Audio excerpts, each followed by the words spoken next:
Hello everyone. Welcome to today's story. James finds Diep lying in the forest, and she has no idea who he is. Will James be able to help her regain her memory? Stay with us until the end of the video to find out.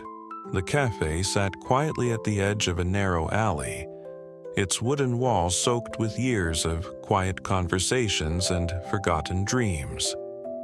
Dim lights cast long shadows across the floor as the rain tapped gently against the windows. A man entered, coat damp, eyes heavy with the weight of unspoken thoughts. Across from him, an old friend waited, stirring his drink slowly. His eyes didn't blink. "You once said you wanted to cooperate," he said, voice low, deliberate. "So, what's your move now?" The man paused, gaze distant. Outside, the city pulsed, indifferent. "I've made up my mind," he said finally. "James has hurt Diep too many times. I can't watch anymore." His friend raised an eyebrow. "So you're turning against him?" "I'm not turning against him," the man replied. "I'm choosing someone else, someone who deserves to be protected." The table fell silent. The only sound was the hum of the old ceiling fan. They both remembered. The promises James broke, the silence he left behind. If he truly loved her, the friend muttered, he would have married her by now, not kept her in limbo. "I gave him chances," the man said, quieter now, too many. Another silence, longer this time. Then a nod. Agreement. Not for revenge, not for glory, but for her. Somewhere else, far from the warmth of the cafe, James ran through the shadows of a forest, chasing a flickering signal. He didn't know what he would find, or what had already begun behind his back. He only knew he had to keep moving. And so the story began, not with fireworks, but with quiet betrayal. With love in the balance, loyalty unraveling, and a girl in the dark, waiting to be found. The sky had turned charcoal, and the forest swallowed the last flickers of daylight. James ran down the uneven dirt path, breath short, the blinking GPS signal on his phone his only guide. His fingers trembled as he called again. Diep still didn't answer. Every unanswered ring tightened something inside his chest. He wasn't just looking for a person, he was chasing hope, or what little of it remained. Twigs snapped beneath his boots, and thorns clawed at his sleeves. The trees whispered like ghosts, and the deeper he went, the louder his heart pounded. Then, finally, after a sharp bend in the path, he saw her. She stood alone, fragile and small beneath the looming trees. Her clothes were soiled, her face streaked with dirt and dried tears. Her arms clutched her shoulders like she was trying to hold herself together. James froze. He took a step forward. "Diep!" She flinched. "Who are you?" Her voice was soft, afraid, unfamiliar. He stared at her, his world collapsing in slow motion. "It's me, James, don't you remember?" But her eyes, empty, lost, offered no recognition. She looked at him as if he were no one, just another shadow in a forest of strangers. James approached slowly, gentler now, his voice breaking through the silence like sunlight.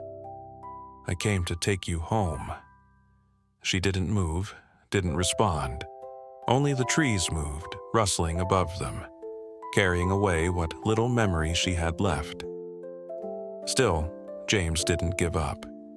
He reached for her hand, not to force, but to anchor. Because no matter what her mind forgot, he remembered everything. And now, beneath the shroud of the forest, a new journey began, one not of memory, but of healing. One step at a time, back to home. The sky was turning a quiet amber as James guided Diep through the old wooden gate of his mother's house. She moved without speaking, her eyes vacant, trailing behind him like a shadow. Each step seemed hesitant, as if her body had returned, but her soul had yet to catch up. When the door opened, his mother stood in the frame, stunned by the sight of the girl she hadn't seen in so long. Diep looked thinner, paler, and lost, but without a word, the older woman reached out and pulled her into an embrace, soft, steady, and without judgment. "You're home now," she whispered. "Stay here until you're strong again." Diep nodded faintly, her fingers clutching the fabric of the woman's shirt like a child unsure of where she belonged. James stood beside them, silently watching, his expression unreadable, except for the way his gaze never left Diep. In the kitchen, the mother moved gracefully between pots and pans, telling stories of harvest seasons, herbs from the garden, and how James used to sneak bites of fried tofu as a boy. Diep sat at the edge of the table, hands wrapped around a cup of hot tea. She said nothing, but she listened, and that was enough. When dinner was served, James smiled gently. "Mom and Diep cooked this together," he said, though they both knew it wasn't quite true. Diep blinked, unsure, but sat anyway. She didn't remember this place, didn't remember this family, but something in the warmth of the room, the way no one asked her to be anything, made her chest ache in a strange, hopeful way. Maybe memories wouldn't return, but maybe, just maybe, healing could begin here, one quiet dinner at a time. Dinner was laid out on a simple wooden table, the kind that had seen decades of shared meals and whispered stories. The warm glow of a single overhead bulb softened the lines on their faces. James seated beside Diep, his mother across from them, ladling soup with a gentle smile. Everything seemed normal on the surface, but beneath it was the quiet tension of three people orbiting different worlds. A girl who couldn't remember, a mother who dared not ask, and a man who was trying to hold it all together with silence. Diep picked up her chopstick slowly, awkwardly. James's mother noticed and gently placed a slice of wintermelon into her bowl. "James chose this variety," she said lightly. "He said it might be good for the soil. We didn't expect such a big harvest." Diep offered a faint smile, brief, fragile, but it was enough to make James pause just for a moment, as if catching a glimpse of something long lost. They talked about the farm, about trips to the market, about how James once tried to hide a chicken in his school bag. Diep didn't say much, but she listened, really listened, and something in her gaze began to thaw. No one pressured her to recall memories. No one demanded answers. She was simply allowed to be. James quietly placed more vegetables into her bowl. This time, she didn't refuse. It was a small gesture, barely a movement, but in the stillness of that moment it felt like something sacred, a silent agreement. She didn't know who she was yet. But here, in this warm kitchen with two people who asked nothing from her, she didn't feel lost. Not tonight. After dinner, the house settled into a quiet lull. James was in the kitchen washing dishes, the soft sound of running water echoing faintly. In the living room, his mother sat beside Diep, the two women bathed in the amber glow of a single lamp. Outside, the night hummed gently, as if holding its breath for what was about to be said. The silence stretched before his mother spoke, her voice warm but steady. "James told me he proposed to you, but you turned him down. Is that true?" Diep's shoulders stiffened. She looked down, hands clenched together in her lap. "I'm sorry," she whispered. I'm not someone who deserves a future with him." She paused, then continued, voice trembling. "I was married once, a husband who drank, a family that despised me. They said I couldn't give them a child, and one day, they simply sent me away." His mother didn't flinch. She simply reached over and gently held Diep's hand. "I didn't have a father growing up," she said quietly. "I know what it means to be broken down by life and still have to get back up from the ashes." Diep's eyes welled. "I was afraid you'd be ashamed of me." But the woman only smiled, soft, kind. "I don't need you to be perfect. I just need you to be honest. If there's still love in your heart for James, don't run from it." For the first time in days, Diep felt her heart steady. Sometimes it wasn't about forgetting the past. It was about finding someone who could look at your scars and say, "I still see you, and I choose to stay." Tonight, Diep realized she might have found that place. Night had settled over the house, quiet and still. A soft glow seeped through the crack beneath Diep's bedroom door.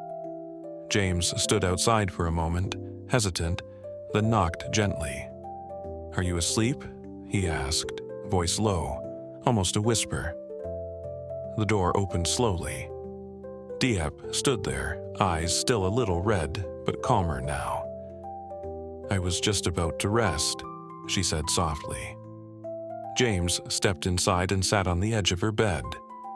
The silence between them wasn't awkward. It was full, alive, a silence that spoke more than hurried words ever could. For a moment, they just looked at each other. Then Diep spoke first. "I told your mother everything about the past, about what happened." James nodded slowly. "She told me. But you don't have to be afraid. She understands, and so do I." He gave a quiet smile. "Everyone carries wounds. What matters is we don't let them stop us from living." Diep looked down, her voice trembling. "I don't know if I'll ever remember who I was, if those memories will come back. And if they don't, would you still stay?" James leaned closer, meeting her eyes with unwavering calm. "I didn't fall in love with your memories. I fell in love with you. Whoever you are, whatever you become, that's enough for me." She was quiet for a long time, then finally whispered, "Then maybe I can try to believe again." He took her hand gently. No grand promises, no declarations, just presence, real and steady. And in that moment, for the first time in a long while, Diep felt she wasn't standing in the dark alone anymore. Somewhere inside her, trust had started to take root. The morning sun spilled through the kitchen window, painting soft gold across the wooden counters. James's mother moved gracefully between the stove and the table, preparing breakfast as steam rose gently from the teapot. Diep stepped in quietly, her footsteps light but steady. There was still hesitation in her eyes, but her smile came a little easier. The older woman turned and gestured with a warm smile. "Come help me." They stood side by side, chopping vegetables in a quiet rhythm. No need for chatter, just presence, just care. After a while, James's mother set her knife down and looked at Diep with a soft seriousness. "James spoke with me last night," she said. "I've never seen him speak about someone with such certainty." Diep lowered her gaze, voice barely audible. "I don't want to disappoint him." The woman reached out and gently took Diep's hand. "You don't have to prove anything. Not to him, not to me. You're already part of this family." Diep's breath caught. Simple words, but they landed with the weight of shelter, of belonging. "I know your past hasn't been easy," the mother continued, We all carry scars, but we don't have to let them define us. If your heart wants to stay, then stay. I'll protect you, as I would my own daughter. It wasn't forgiveness, it wasn't pity, it was a choice, a quiet vow in a loud world.